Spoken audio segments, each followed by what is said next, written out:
Zara White, bonsoir, merci d'être là, Bonsoir. merci beaucoup. Vous sortez un livre, Je suis Zara White, mais je me soigne. Un livre sans aucune complaisance sur le milieu du X. Vous avez été la reine du X, vous avez même reçu des Hot d'Or. Guy connaît votre filmographie par cœur, Zara White.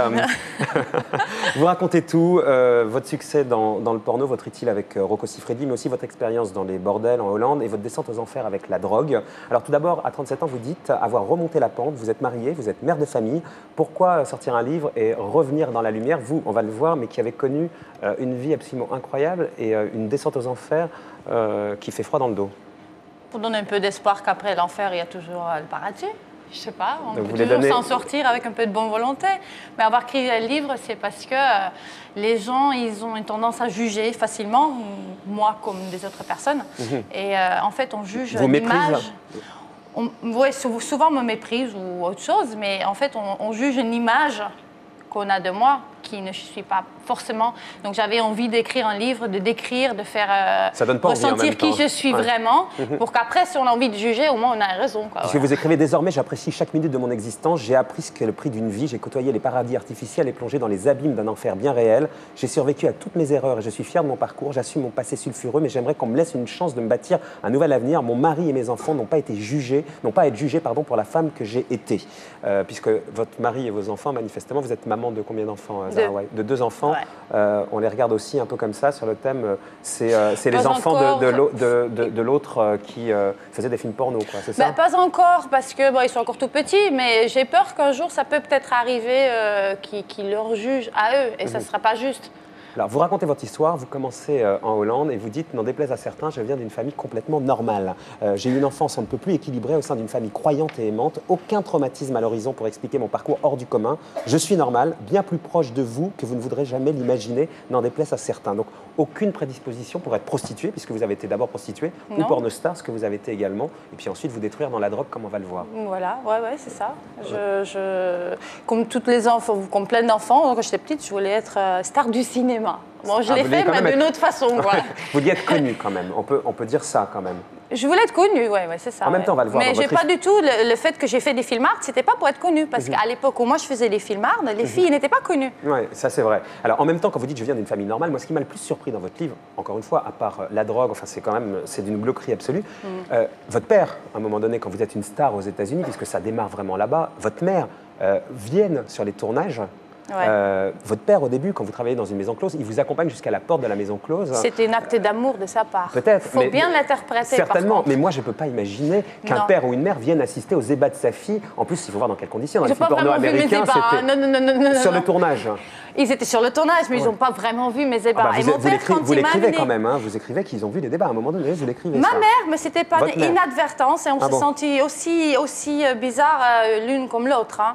C'était pas du tout le but. Et puis, faut bien mettre dans le contexte mon père quand il m'a amené dans la maison close. Il regardait vos films aussi, Zara White? Non, mon père ne regardait pas mes films. Mon père, Bon, il y a 2 histoires différentes. D'abord, alors mon père, il m'a amené dans les maisons closes parce qu'il avait tout à fait compris que quand je disais au taxi où je travaillais, souvent les chauffeurs de taxi, ils abusaient de moi. Ou ils essayaient d'abuser de moi, bon, ça n'arrivait pas. Mais bon, et mon père, il m'a amené là-bas, en fait, c'était pour me protéger. Pour vous protéger. Ça ne lui plaisait pas du tout que j'ai travaillé là-bas. Parce que l'histoire commence comme ça. Au départ, vous voulez faire des photos. Donc vous êtes photographié pour la beauté de la semaine et vous dites j'ai le sentiment d'exister aux yeux des autres, donc c'était ça quand même votre moteur, d'exister aux yeux des autres, et à un moment donné des photos, ça s'est transformé dans les bordels à un moment donné pour gagner votre vie rapidement à l'âge de 19 ans, puisque là-bas aux Pays-Bas on va dire que les bordels c'est pas exactement la même chose qu'ici, il y a les filles qui sont, qui sont derrière les vitrines, etc. C'est ça le début. Ça j'ai pas fait, moi c'était vraiment une maison close, comme à l'époque c'était un grand hôtel avec des chambres tout à fait fermées, c'était pas des cabines comme la dame elle vient de dire ce qui se passe en Allemagne. C'était vraiment comme un hôtel et puis on avait nos chambres. Mais la première fois qu'un homme vous a payé quand vous lit, vous dites bon ça m'a absolument pas créé un traumatisme. C'est comme l'acteur studio. J'ai joué un rôle comme Marina dans Essaye-moi. Elle joue un rôle, vous jouez un rôle, mais bon. C'est un peu ça, ouais. Non Marina, vous n'avez pas l'air d'accord sur l'analogie apparemment. Non, le rôle n'est pas comparable, mais sinon c'est comparable. Le système est un peu comparable, ouais. Comme ça, vous aviez l'impression. C'est pas exactement la même chose quand même. Vous aviez l'impression de jouer un rôle. Est-ce que vous jouiez le rôle d'une actrice qui va jouer des rôles ou est-ce que vous jouiez à chaque fois un rôle? Parce que Moi, j'ai pas compris. Ah bah si, parce que pour se mettre tellement en distance sur une existence qui ne vous plaît pas, peut-être vous mettez dans la peau d'une fille qui est dans la peau d'une existence d'actrice plus que de... Oui, je pense que c'est un peu comme ça. C'est que le moment où je suis avec les clients et je passe à l'acte, ben, ce moment-là, mes émotions n'y sont pas. Donc je sépare bien les choses, je joue un jeu pour faire plaisir et puis voilà. Mais ça ne touche pas mes émotions, ça touche juste mon physique. Ouais, alors, votre carrière bascule quand vous participez à un casting et décrochez un emploi de danseuse pour un show télévisé en Italie. Là, vous tombez alors sous le charme du présentateur qui s'appelait Umberto Smaila, puis d'un certain comte Filippo qui vous initie au sadomaso. Et puis, surtout, il vous abreuve de cocaïne, vous bat et vous viole. Donc, c'est là où votre vie commence à basculer. Un petit peu, ouais. Ben, en fait, j'étais vraiment très naïf, hein, parce que là, c'est un peu quand la on le naïveté dit comme ça, on dit que c'est très, très dramatique, mais moi, je ne l'ai pas vécu aussi dramatique que ça. En fait, c'est tellement naïf. Il vous viole, oui, bien sûr, abreuve ça de fait cocaïne. mal, mais la cocaïne, j'ai bien voulu la prendre. Hein. Il ne m'a pas mis le pistolet sur la tête, quoi. Je veux dire, ma curiosité m'a mis souvent dans des situations assez bizarres. Mais ça ne m'a pas touchée si profondément que maintenant je suis dans une clinique psychiatrique. Quoi. Je suis très heureuse. Vous êtes heureuse aujourd'hui. Ah oui. Depuis combien de temps vous ne tournez plus d'ailleurs, Zahra Ouaït? 92. 92. Donc maintenant, ça fait 14 ans que vous ne tournez plus. Les grandes années Zahra Ouaït, puisque vous êtes partie aux États-Unis, et c'est là que les films porno ont commencé, là où vous avez rencontré Rocco, que vous avez vécu avec Rocco. Les grandes années Zahra Ouaït, c'était quand? C'est assez bizarre parce que le moment où j'ai arrêté et que je commençais à vivre en France, c'est là où d'un coup j'étais invitée sur les plateaux télé, la radio et machin, donc il y avait Zahra Ouaït partout. Mais c'était déjà fini presque. Oui, c'est un peu comme un peintre, comme je sais pas, Van Gogh il est mort, après c'est pas. C'est comme Van Gogh, Zahra Ouaït, Van Gogh, même combat. C'est un peu le même style, il faut arrêter pour être connu. Quoi. Donc j'ai pas vraiment vécu les grandes années Zahra Ouaït, je sais pas. Vous gagnez combien quand vous étiez actrice et reine du film X, Zahra Ouaït?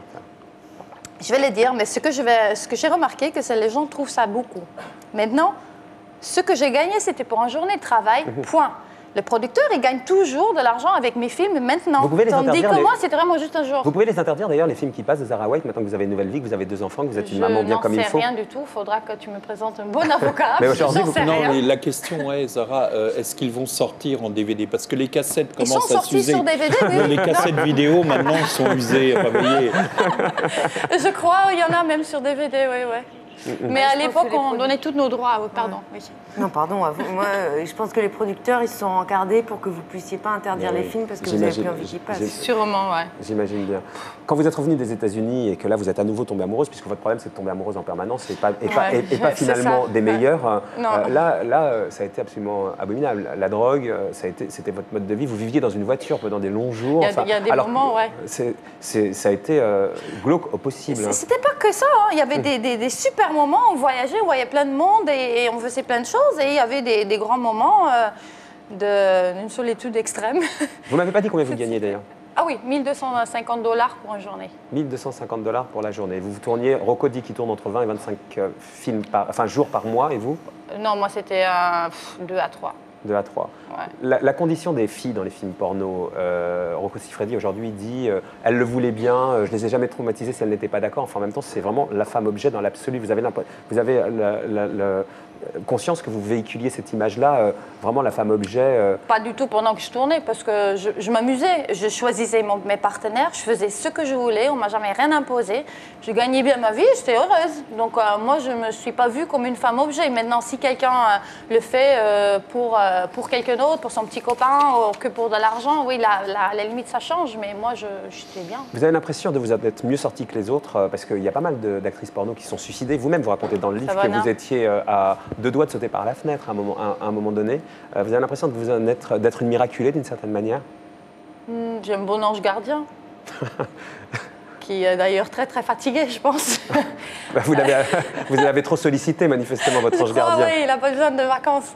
Je ne sais pas, non, je pense que même malgré les moments difficiles, je suis assez optimiste, assez... ouais, je me suis toujours sortie. Vous faites quoi aujourd'hui? À part la promo de mon livre. Vous faites le livre parce que vous avez besoin d'argent, Zahra Ouaït? Non, c'est pas du tout pour cette raison-là. Ah non, pas du tout. Non, c'est vraiment parce que j'ai envie qu'on essaye de me connaître. Quoi. Et donc, à part la promo de votre livre? À part la promo de livre, je prépare un reportage avec des portraits de femmes des femmes qui ont fait l'X, mais en essayant de comprendre les personnages derrière l'image qu'on a. Et à part ça, vous faites quoi depuis 14 ans? Je m'occupe de mes enfants, c'est déjà un Vous ramez un peu, quoi, Zara bon White, boulot. Non, Vous ramez un peu? Non, je rame pas. Je suis occupée, mais à fond, je ne suis pas si triste que tu le penses. En tout cas, vous avez l'air bien dans votre peau. Merci, Zara White. Merci. Je suis Zara White, mais je me soigne.